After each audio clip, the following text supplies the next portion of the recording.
It's so exciting to see college-age kids and folks in graduate programs talking about behavioral health.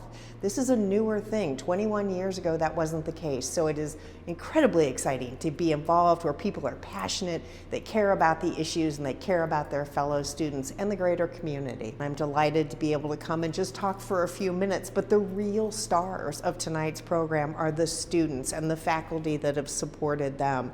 This is just an incredible event. There's definitely still a lot of stigma, as a lot of people mentioned, and just also making it aware that this is a major issue. It's a lot of people still kind of ignore mental health and don't think that it's really a real issue.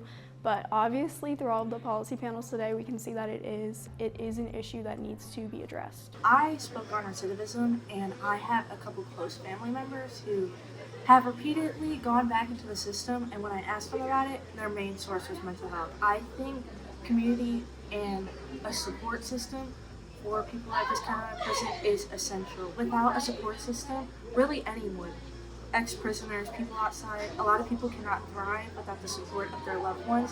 And once we get them that community help, we will be able to lower recidivism rates. I'm honored to have been part of this whole discussion this evening. I graduated from the School of Nursing some 30 years ago, and so I know that the education that I received was rigorous, and it really set me up for success in my nursing career. I thought it was really interesting, listening to the one talking about people who have been incarcerated and coming back, and how they just don't have a lot of access, and how it's a lot of they don't have any access while they're incarcerated to get better while they're in there, and that if they had more access there, they wouldn't have to come back. The biggest takeaway was how people has been having mental health illnesses and how it's affected a lot of people, and how sad has it become over the years, and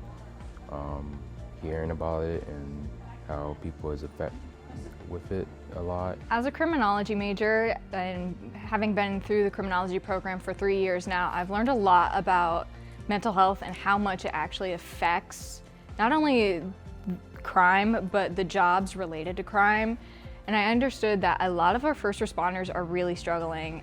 And so I was really inspired by them to bring forward the problems with mental health access for them.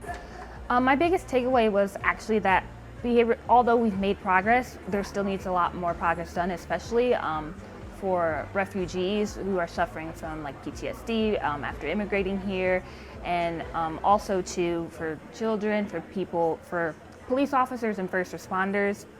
I think a lot more work needs to be done, especially at a law and policy level within our government in Ohio. My goal in organizing this panel was in order for our students to be able to see how important their voice is and how they can use it to advance the health of the communities that they are living and serving.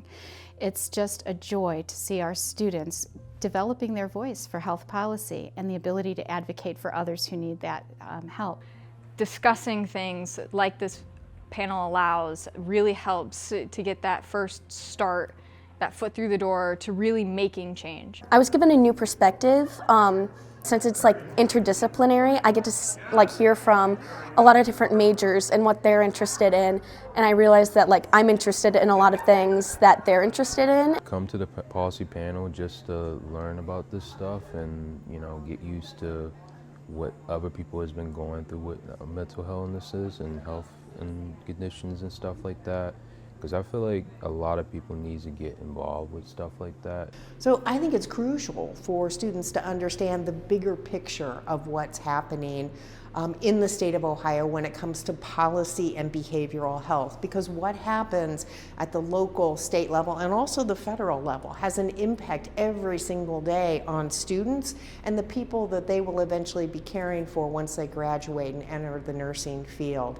It's crucial to stay up to date and to understand what's happening and where you as an individual and you as a collective group can make a difference. When it comes to shaping policy, it's very important for nurses, in my view, to be informed about what policy is and how it impacts their license. Once you start your job and you're out in the environment, you need to know about these policies, and you need to know about organizations you can join to change the policy, or sending letters to your legislators and things like that. As someone like hoping to be a bedside nurse in the future, I think it'll definitely help me like see the whole person of like how behavioral health can impact someone in ways that you don't exactly expect it, like how you wouldn't expect the behavioral health aspects to impact someone coming back to prison over and over. This was something really unique for me, and it's given me a lot of opportunity. I got to speak to, again, a legislator, and just moving forward in my career as a nurse, I'm more educated and I have more opportunity to make change through other things than just bedside nursing. And it's really important for things on your resume. It's important to get that public speaking.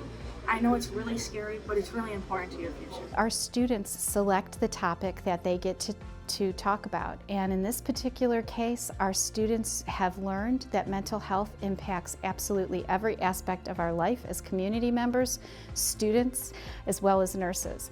And so we felt it was important to bring everyone's voice together as a team in order to help each other learn from this experience. And that's what we saw here tonight.